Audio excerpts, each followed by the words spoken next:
ao programa Hora do Estudo Bíblico, com o doutor e professor Lehmann Strauss. Este estudo é o resultado do tempo pessoal com o Senhor, da experiência de ministério pastoral e das conferências bíblicas do Dr. Lehmann Strauss, que nos instrui e encoraja com o ensino da Palavra de Deus.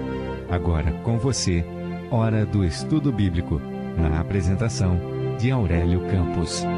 Muito obrigado por sintonizar o programa Hora de Estudo Bíblico. Hoje vamos falar sobre outro nome composto de Deus. Espero que estes estudos estejam sendo uma bênção para a sua vida. A primeira vez que estudei os nomes de Deus foi uma experiência única. A minha Bíblia começou a ganhar vida, ter um novo significado. Toda vez que encontro um dos nomes de Deus na Bíblia, eu tenho alguma anotação à margem. Deus se tornou mais real do que nunca para mim. Antes de orar, eu gostaria de fazer um comentário. Quero agradecer a você que escreveu. E se este programa é uma bênção para a sua vida, por que não nos ajudar financeiramente para que possamos seguir em frente? Agradecemos a Deus pela oportunidade de estar no ar nesta emissora e de alcançar tantas pessoas com a palavra de Deus. Vamos orar. Senhor, muito obrigado por cada pessoa que está ouvindo este programa agora. E pedimos uma bênção especial para cada uma delas. Não sabemos quais são as suas necessidades, se seus corações estão aflitos com problemas, mas seja qual for, Senhor, atue em suas vidas. Nós confiamos que a revelação deste nome que vamos estudar hoje, o Deus Eterno, trará novo ânimo aos corações. Se alguém que está escutando não é salvo, alguém por quem Cristo morreu, mas ainda não recebeu, que hoje seja o dia da salvação para essa pessoa. A ti seja a glória, porque somente tu, Senhor, és digno. Pedimos isso em nome de Jesus. Amém. Muito bem, hoje vamos estudar outro nome composto de Deus, a expressão hebraica El Olam. Sabemos que El significa Deus. Embora a palavra Olam apareça relativamente poucas vezes nas Escrituras, ela revela, na minha opinião, um dos aspectos essenciais da natureza divina. Ela é traduzida por Deus Eterno. A palavra hebraica Olam dá a ideia de uma duração eterna. Entretanto, é traduzida de maneiras diferentes no Antigo Testamento. Às vezes, aparece como sempre, outras como para sempre. A palavra Olam também expressa a ideia de algo secreto ou oculto. Agora, não há nenhum conflito entre esses dois termos, eterno e oculto. Até onde a nossa mente nos permite conceber, o que é eterno é oculto, mas não está ao alcance da nossa compreensão. Assim, podemos ver neste termo hebraico, Olam, um duplo significado, eterno e oculto. Deus é o Deus de todos os tempos e somente Ele conhece todas as coisas. Nada lhe é oculto. O nome El Olam foi revelado pela primeira vez a Abraão. Isto é interessante porque no nosso estudo sobre o Deus Altíssimo, o dono dos céus e da terra, o El Elyon, vimos a mesma coisa, ou seja, estes dois nomes foram revelados a Abraão. Este último é encontrado em Gênesis, capítulo 21. Abra aí a sua Bíblia em Gênesis 21, versículo 33. Vamos ler. E plantou um bosque em Berseba, e invocou lá o nome do Senhor, Deus Eterno. O Deus Eterno. Esta é a terceira vez que Deus se revela a Abraão através de um de seus nomes. No capítulo 14, foi como El Elyon. Em seguida, no capítulo 17, como o El Shaddai. Abraão foi privilegiado, porque foi uma das primeiras pessoas na terra a receber a revelação de Deus através de seus nomes. Imagine, meu amigo, se tivéssemos estado lá desde o início. Imagine se você tivesse sido a primeira pessoa a quem Deus se aproximou como o Deus Eterno. Que impressionante teria sido, não? Pois bem, da mesma forma, deve ter sido para Abraão. Agora encontramos dois acontecimentos importantes em Gênesis 21. Em primeiro lugar, Agar e Ismael foram expulsos e Abraão plantou um bosque em Berseba, onde ele fez um pacto com Abimeleque. Do ponto de vista contextual, pode-se dizer que o uso do nome Deus Eterno só se aplica ao caso descrito, isto é, a plantação de árvores. Agora, se é verdade que esse nome foi mencionado pela primeira vez em conexão com a aliança entre Abraão e Abimeleque, alguns expositores da Bíblia veem uma aplicação para ambos os eventos. Creio que precisamos nos familiarizar com este capítulo de Gênesis. Deveríamos, portanto, ler todos os versículos deste capítulo. Isso seria o melhor a fazer. Agora, considerando que o tempo é limitado, não podemos ler o capítulo inteiro. Mas seria bom se você tomasse um tempo aí na sua casa para ler todo o capítulo. O primeiro evento em que aparece o nome El-Olan, neste capítulo, é quando Abraão obedece a Deus e deixa Agar e Ismael irem embora de sua casa. Encontramos isso nos versículos 12 a 14. Vamos ler então. Porém Deus disse a Abraão: Não te pareça mal aos teus olhos acerca do moço e acerca da tua serva, em tudo o que Sara te diz? Ouve a sua voz, porque em Isaque será chamada a tua descendência. Mas também do filho desta serva farei uma nação, porquanto é tua descendência. Então se levantou Abraão pela manhã de madrugada, e tomou pão e um odre de água, e os deu a Agar, pondo-os sobre seu ombro. Também lhe deu o menino, e despediu-a. E ela partiu, andando errante no deserto de Berseba. Veja que aqui Abraão obedece a Sara. Deus disse a Abraão para fazer o que Sara lhe dissesse, e para se livrar de Agar e Ismael. O Espírito Santo usa os fatos históricos deste evento para ensinar uma lição espiritual importante. Alguns crentes da Galácia haviam sido instruídos por professores judaizantes que se colocaram debaixo da obrigação de cumprir a lei. Paulo lhes disse: Dizei-me, os que quereis estar debaixo da lei, não ouvis vós a lei? Porque está escrito que Abraão teve 2 filhos, um da escrava e outro da livre. Todavia, o que era da escrava nasceu segundo a carne, mas o que era da livre por promessa. O que se entende por alegoria, porque estas são as 2 alianças, uma do monte Sinai, gerando filhos para a servidão, que é Agar. Ora, esta Agar é Sinai, o monte da Arábia, que corresponde a Jerusalém que agora existe, pois é escrava com seus filhos, mas a Jerusalém que é de cima é livre, a qual é mãe de todos nós. Estas são as palavras de Paulo em Gálatas 4, versículos 21 a 26. Agora, ambas as mães, Sara e Agar, representavam 2 épocas, por assim dizer, ou 2 dispensações, a lei e a graça. Como Agar e Ismael foram expulsos para dar lugar a Isaque, o filho da promessa, assim a dispensação da lei deu origem à dispensação da graça. Assim, o El-Olan, o Deus eterno, é o Deus de todos os séculos. Ele se revela aos homens através dos séculos, em diferentes dispensações, mas foi provavelmente em Berseba, onde Abraão plantou um bosque como um símbolo de uma aliança com Abimeleque, que o nome El-Olan apareceu pela primeira vez. Embora Abimeleque fosse um homem de boa vontade, os seus servos tinham tomado à força um dos poços de Abraão. Parece que o próprio Abimeleque era inocente neste caso. Um poço era fundamental, uma cisterna necessária para viver. Sem água não se podia sobreviver. E Abraão havia cavado o poço e tinha água boa para sustentar sua família. Por isso, Abraão apelou a Abimeleque, que disse não ter tido nada a ver com isso. Abraão acreditou, viu que ele estava sendo honesto, por isso pagou a Abimeleque o preço do resgate com bois, ovelhas e carneiros. Se você olhar, Abraão comprou sua própria cisterna, que ele próprio tinha cavado. E foi neste momento que Abraão clamou a El-Olan, o Deus eterno.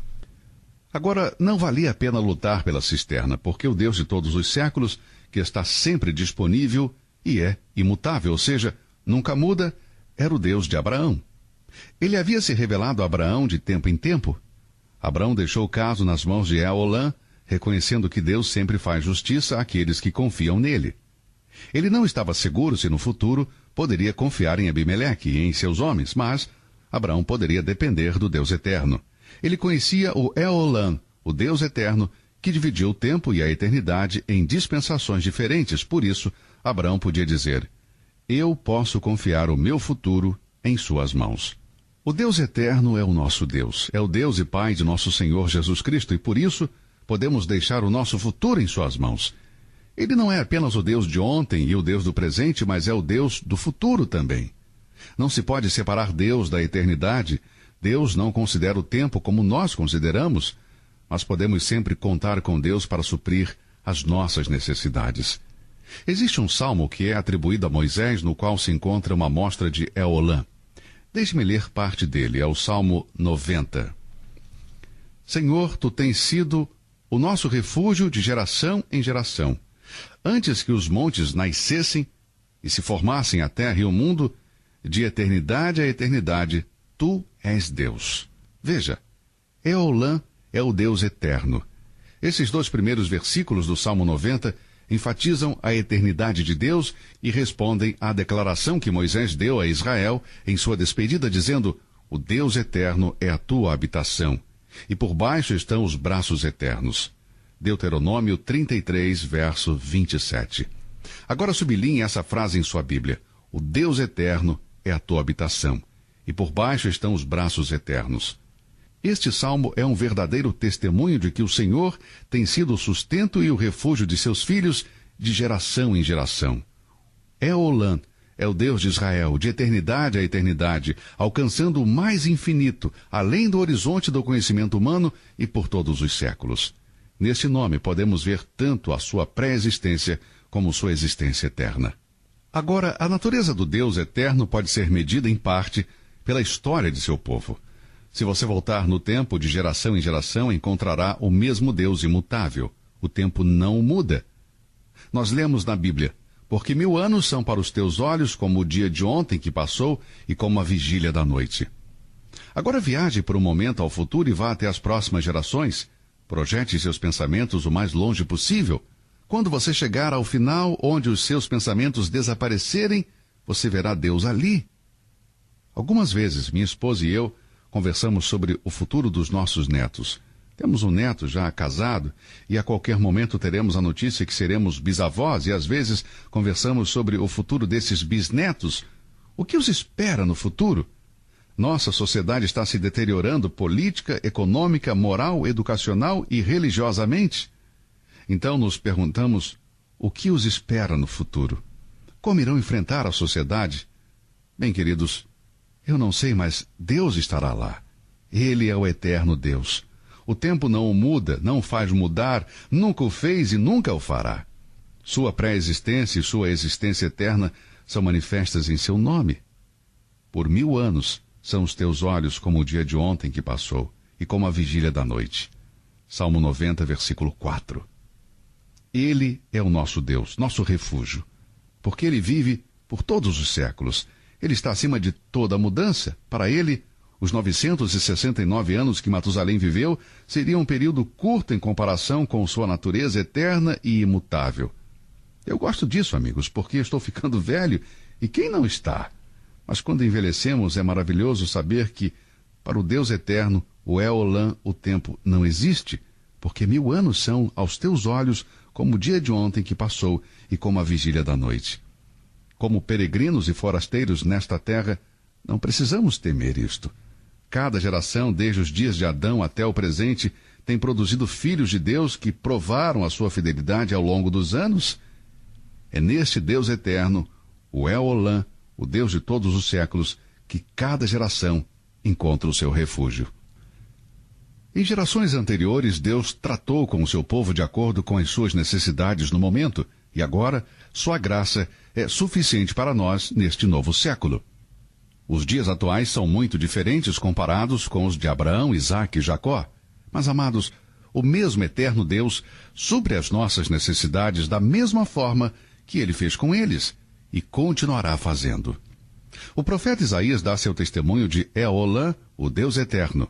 Ouça o que ele disse em Isaías 40, versículos 28 a 31. Não sabes, não ouviste que o eterno Deus, o Senhor, o Criador dos fins da terra, nem se cansa, nem se fadiga? É inescrutável o seu entendimento? Dá força ao cansado e multiplica as forças ao que não tem nenhum vigor? Os jovens se cansarão e se fadigarão, e os moços certamente cairão, mas os que esperam no Senhor renovarão as forças, subirão com asas como águias, correrão e não se cansarão, caminharão e não se fadigarão. Os primeiros 39 capítulos de Isaías mostram os juízos de Deus para com os ímpios, mas o começo do capítulo 40 dá o tom para o restante deste livro profético. Os capítulos seguintes falam do tempo em que a nação já terá pago por seus pecados. A promessa da redenção começa com a seguinte mensagem: Consolai, consolai o meu povo, diz o vosso Deus. Isaías, capítulo 40, versículo 1. Deus não queria que seu povo pensasse que ele os havia esquecido. Ele faria justiça. Ele não queria que eles desfalecessem por causa de seus medos e suas dúvidas. E por quê? Porque ele é Eolã, o Deus eterno, o Deus de todos os séculos. E se o seu povo espera nele, confia nele, coloca a sua confiança nele e o obedece, seu povo vai recobrar suas forças. Eles subirão com asas como águias. Isso significa que vão subir acima das dificuldades, levantar-se e sobrevoar as dificuldades. Você é uma daquelas pessoas que se preocupa e fica impaciente em relação ao seu futuro? Por que agir assim? Você não percebe que o Deus do passado é também o Deus do futuro? Por que você não voa como águias? Você pode ir de força em força e superar os problemas, as provações, as dificuldades que possam surgir. Não sei o que o amanhã trará, mas eu não vou me preocupar com o amanhã. Deus conhece o amanhã e vai estar lá. Por quê? Porque Ele é o Deus de todos os séculos, o Deus eterno, nunca dorme, nunca muda, Ele sempre foi e sempre será. O segredo desta força está na comunhão ininterrupta com Deus, o El Olam, o Deus eterno. Se você se encontra na vitalidade e no entusiasmo da juventude, ou no declínio de sua vida, meu amigo, deixe-me assegurar que o El Olam, o Deus eterno, permanece imutável. Ele é suficiente para todas as idades. Agora, quando eu olho para trás e vejo a fidelidade de Deus, mesmo antes de me converter e também nos anos que eu já era crente, mas não era fiel, eu vejo um Deus imutável, que sempre me amou. Um Deus que me disciplinou em algumas ocasiões. Sim, eu fui disciplinado pelo Senhor, mas Ele me ama. Ele nunca mudou e eu vou confiar nele em relação ao meu futuro. Eu não sei quantos anos eu tenho pela frente, mas sejam quantos forem, Deus é o Deus do futuro, é o Deus do tempo, é o Deus da eternidade. Eu tive um amigo anos atrás, que agora está na glória. Ele foi uma grande ajuda e um incentivo nos primeiros anos do meu ministério. Ele me disse uma vez que a palavra Olam é um sinônimo da palavra grega aion, ou dispensação. Então, tanto a palavra eterno como a palavra perpétuo são usadas no Antigo Testamento para traduzir a palavra Olam, que é o equivalente a séculos. Então, tudo o que Olam significava para os santos do Antigo Testamento é o que Cristo significa para nós, sua igreja. Ele é o Rei dos séculos. 1 Timóteo 1,17. Ora, o Rei dos séculos, imortal, invisível, ao único Deus sábio, seja honra e glória para todos sempre. Amém. Os séculos foram feitos por Ele. Ele os planejou. Todos os períodos são criação sua. E, meu amado, Ele está bem familiarizado com os últimos tempos em que vivemos. Ele não apenas planejou essa era, mas também tornou-se parte dela. Ele desceu dos céus, nasceu da Virgem Maria e com um corpo humano entrou nessa era. Ele apareceu no final do período da lei para morrer pelos nossos pecados. E quando chegar ao final do período da graça, período em que vivemos, Ele virá nos buscar. E podemos ter certeza de que Ele continuará a ser o mesmo Senhor eterno por todos os séculos. Que Deus nós temos! O Deus da Bíblia, Deus e Pai de nosso Senhor Jesus, é o El Olam, o eterno Deus. O Deus de todos os séculos, o Deus de todas as dispensações, o Deus da eternidade. Eu confiei meu passado, meu presente, e por sua graça vou confiar o meu futuro a Ele. Ele é o Deus de todos os séculos, o Deus eterno. Ele é o meu Deus. E quando Deus, na pessoa do Senhor Jesus Cristo, descer do céu, a humanidade verá quem Ele era e como Ele é. Você conhece o Deus eterno? Se você não o conhece, venha para o Senhor Jesus. Jesus disse, eu sou o caminho, a verdade e a vida, ninguém vem ao Pai senão por mim. Ele quer ser o seu Deus e você precisa de um Deus assim. Você pode contar com o Deus eterno. Conhecê-lo implica confiar nele. E o objetivo desses estudos é conhecê-lo melhor, estudando os seus nomes na Bíblia. Bem, continuaremos com esse estudo fascinante e interessante no nosso próximo programa. Vamos falar sobre o Deus que tudo vê. Que Deus impressionante nós temos, não? Que Deus maravilhoso. Eu espero que você o conheça e confie nele. Seria bom que no final dessa transmissão você falasse com Deus e, se você não é nascido de novo, confiasse nele hoje. Creia no Senhor Jesus e será salvo. Bem, se Deus quiser, vamos voltar e continuar com a nossa série de estudos nesta mesma emissora. Até lá e que Deus o abençoe. Você ouviu Hora do Estudo Bíblico com o professor e doutor Lehmann Strauss, na apresentação de Aurélio Campos. Se você deseja ouvir novamente esta mensagem, visite a nossa página na internet www.bbnradio.org. Fica o convite para você nos acompanhar amanhã, neste mesmo horário, aqui na BBN. Hora do Estudo Bíblico é uma produção da BBN.